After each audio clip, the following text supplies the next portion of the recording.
नागरिकांचे आरोग्य, जीवनमान आणि शहराचा विकास यांचा कणा म्हणजे शुद्ध आणि पुरेसा पाणी पुरवठा.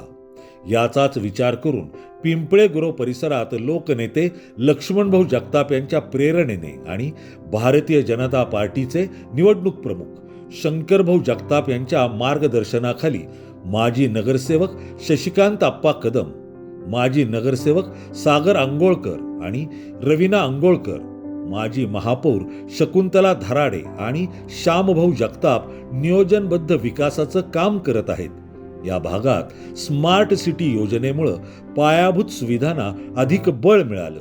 आगामी काळात प्रभाग 29 सुदर्शन नगर पिंपळे गुरव भागामधील कमी दाबाच्या पाणी पुरवठ्याची समस्या कायमस्वरूपी सोडवण्यासाठी आधुनिक तंत्रज्ञानाचा वापर केला जाणार आहे.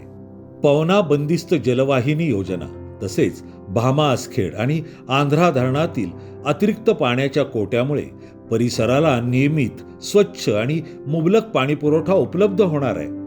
नागरिकांच्या मूलभूत गरजांना प्राधान्य देत सर्वांगीण विकासासाठी आमदार शंकरभाऊ जगताप यांच्या मार्गदर्शनाखाली भारतीय जनता पार्टी, RPI आठवले गट मित्र पक्षाचे अधिकृत उमेदवार अनुसूचित जाती प्रवर्गातून अंगोळकर रवीना सागर व अनुसूचित जमाती प्रवर्गातून धराडे शकुंतला भाऊसाहेब, नागरिकांचा मागास प्रवर्गातून कदम शशिकांत गणपत आणि सर्वसाधारण गटातून जगताप श्याम शांताराम यांना कमळ या चिन्हासमोरील बटन दाबून प्रचंड बहुमतानी विजयी करा.